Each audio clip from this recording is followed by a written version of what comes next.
High বন্ধুরা, NS sports নিউজে আপনাদেরকে স্বাগত। বন্ধুরা, নিয়ে চলুন তোমাদের আমার ডেলি আপডেট। তো এখন যে বিষয়গুলো নিয়ে আলোচনা করবো সেগুলো থাম্বনেল দেখেই তোমরা বুঝে গেছো। এবার এখানে কিন্তু কিছু গুরুত্বপূর্ণ আপডেট আছে, সেগুলো তোমাদের সঙ্গে জানাবো। তা অবশ্যই কিন্তু ভিডিওটা তোমরা শেষ পর্যন্ত দেখতে থেকো।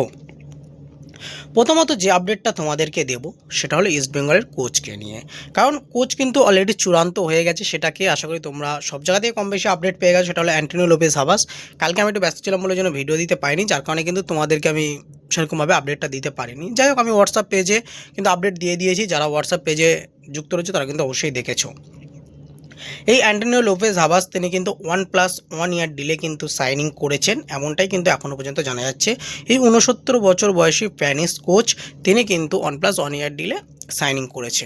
এবার আশা করছি খুব তাড়াতাড়ি কিন্তু এই কোচের নাম অফিসিয়ালি অ্যানাউন্সমেন্ট হতে চলেছে। কোচটি কিন্তু বেশিরভাগ সময়টাই তিনি 4-4-2 ফরমেশনে খেলাতে খুবই ভালোবাসি এবং একটু ডিফেন্সিভ কোচ। তাকে কিন্তু আমরা বেশিরভাগ সময়টা একটু ডিফেন্সিভ কোচ হিসাবেই আমরা চিনি। তিনি ডিফেন্স বাঁচিয়ে তারপরেই কিন্তু আক্রমণে যায়। আদারওয়াইজ তিনি কিন্তু যে সারাক্ষণ যে আক্রমণ ভাগে বেশি মুভ করবে এমনটা কিন্তু নয়। তিনি প্রথমত ডিফেন্স বাঁচায়, তারপরে তিনি উপরের দিকে যায়। তা যাই হোক, শুধু যে অ্যান্টনিও লোপেজ হাবাস আসছে এমনটা কিন্তু নয়। অ্যান্টনিও লোপেজ হাবাসের পাশাপাশি তার আরও 2 সহকর্মী তারাও কিন্তু আসছে। সেটা হলো অ্যাসিস্ট্যান্ট কোচ কার্লোস ফ্রাঙ্কা এবং ফিটনেস কোচ আলবার্টো সান্টানা। এই দুজন কিন্তু আমরা দেখেছিলাম ইন্টারকাশিতেও ছিল।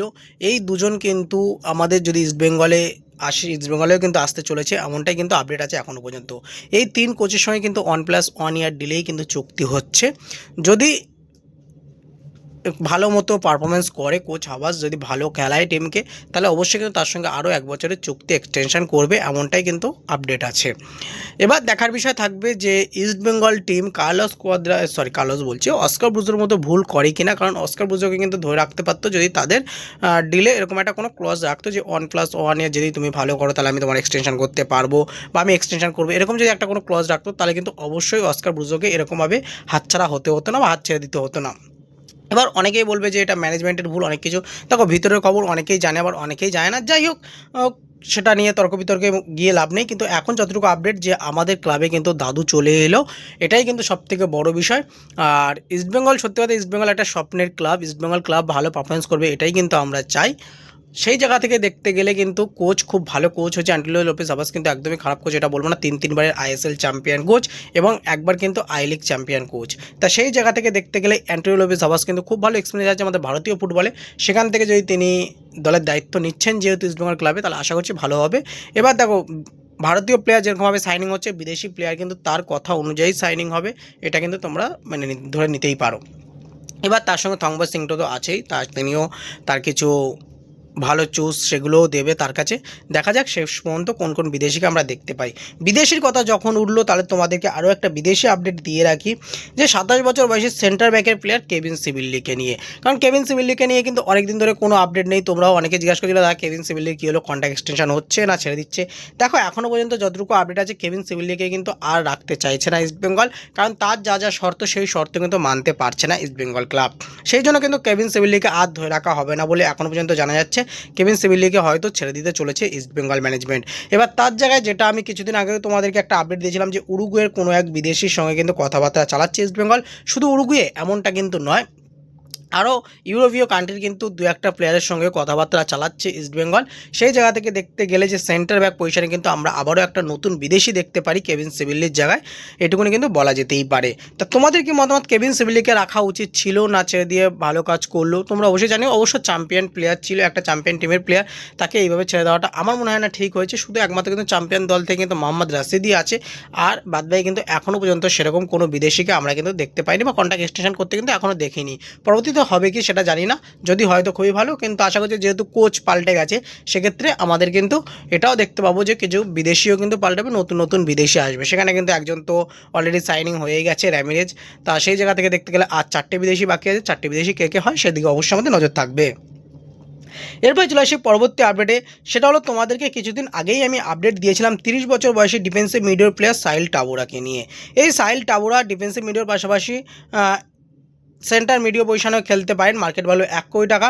বর্তমানে তিনি কিন্তু এফসি গোয়ার সঙ্গে যুক্ত ছিল, এখন পুরোপুরিভাবে ফ্রি প্লেয়ার রয়েছে। 31/5/2026 কিন্তু তার সঙ্গে কন্ট্রাক্ট শেষ হয়েছে। এই প্লেয়ারটি কিন্তু বলা যায় যে খুব ভালো একটি প্লেয়ার। টোটাল 25-26 মরশুমে 18টা ম্যাচ খেলেছেন, 453 মিনিট মাঠে ছিল। তা মোটামুটি যে খুব ভালো গেম টাইম পেয়েছে এমনটা কিন্তু নয়, বেশিরভাগ সময়টাই কিন্তু তিনি সাবস্টিটিউট হিসাবেই লাভেন। তো যাই হোক, এই প্লেয়ারটি কিন্তু বিদেশের মাটিতেও খেলার অভিজ্ঞতা রয়েছে তার সঙ্গে। প্লেয়ারটিকে তিন বছর কিন্তু পরপর 3 বছর কিন্তু নেওয়ার চেষ্টা করেছিল ইস্টবেঙ্গল, কিন্তু নিতে পারেনি। সেই ক্ষেত্রে কিন্তু এই বছর তারা সাকসেস হয়েছে। সাহিল টাবুরার সঙ্গে কিন্তু কথাবার্তা কমপ্লিট, এখনও হয়তো সাইনিং হয়নি ঠিকই, কিন্তু ইস্টবেঙ্গলে সাইনিং করছে এটুকুনি কিন্তু একদম বলা যেতেই পারে। 2 বছরের চুক্তি তার সঙ্গে হচ্ছে, এটুকুনি কিন্তু এখনও পর্যন্ত জানা গেছে।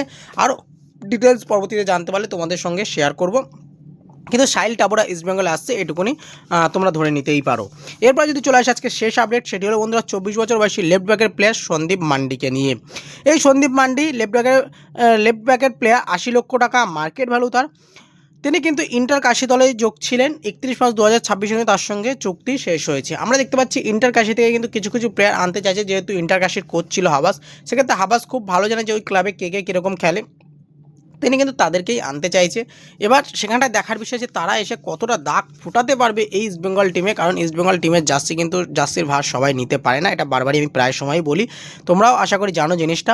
তার সাথে এই সন্দীপ মান্ডি, তার সঙ্গে কিন্তু কথাবার্তা প্রায় অলমোস্টের দিকে চলে গেছে বলা যায়, অলমোস্ট ডানের দিকে চলে গেছে এই সন্দীপ মান্ডির বিষয়টা। দেখার বিষয় থাকবে যে এই সন্দীপ মান্ডি তাকে শেষ পর্যন্ত সাইনিং করাতে পারি কিনা। আর এই নেওয়ার একটাই কারণ যে জয় গুপ্তা, প্রভাত লাকড়া, এদের ওপরে কিন্তু একটু চাপটা কমানোর জন্যই কিন্তু সন্দীপ মান্ডি এদেরকে সাইনিং করা। শুধুমাত্র কি ইন্টারকাশিতে সন্দীপ মান্ডি এমনটা কিন্তু নয়। আমি তোমাদেরকে কিছুদিন আগেও আপডেট দিয়েছিলাম যে নিশ্চল চন্দন, 27 বছর বয়সী সেন্টার ব্যাকের প্লেয়ার, তার সঙ্গে কিন্তু কথাবার্তা প্রায় ডানের পথে। ইস্টবেঙ্গল কিন্তু যেমন তারা মাঝমাঠ গোছাতে চাইছে, সেরকমভাবে কিন্তু তারা রক্ষণও গোছাতে চাইছে, আর আক্রমণ ভাগ তো তারা গুছিয়েই অনেকটাই রেখেছে। সেখান থেকে যদি একটা দুটো বিদেশি যোগ করে দেয় তাহলে তো বলাই যায় যে আক্রমণ ভাগ তো পুরোপুরিভাবেই কমপ্লিট। সেই জায়গায় তাদের যে একটু নড়বড়ে ছিল, যে মাঝমাঠটা একটু আমরা দেখেছিলাম নড়বড়ে, একটু ডিফেন্সটা রক্ষণটা একটু নড়বড়ে, সেই জায়গাগুলো কিন্তু অনেকটাই রেকটিফাই করে নিতে চাইছে এই মরশুমে। তারা কিন্তু এই মরশুমে একটা সেরা দল করতে চাইছে, কারণ তারা এএফসি যেহেতু খেলবে, শুধু এএফসি নয়, তারা কিন্তু যে কোনো টুর্নামেন্ট খেলবে, তারা কিন্তু চ্যাম্পিয়ন হওয়ার জন্যই খেলবে, এরকম মনোভাব নিয়েই কিন্তু তারা দল গঠনটা করতে চাইছে। আর আশা করছি আজ বা কালের মধ্যে কিন্তু তোমরা একটা ভালো নিউজ পেতে পারো ইনভেস্টার নিয়ে। যখনই পাবো তোমাদের কিন্তু আপডেট আমি করে দেবো। তার মধ্যে আজকে ভিডিওটা এইটুকুনি, আর বড় করবো না, অনেকটাই বড় হয়ে গেছে। যারা ভিডিওটা শেষ পর্যন্ত দেখলে অবশ্যই কিন্তু চ্যানেলটা সাবস্ক্রাইব করে দিও, আর লাইক কমেন্ট শেয়ার করতে একদমই ভুলো না। আর যারা এখন ফেসবুক ও হোয়াটসঅ্যাপ পেজ ফলো করে নিও, অবশ্যই ফলো করে নিও। ধন্যবাদ বন্ধুরা, ভালো থেকো, সুস্থ থেকো।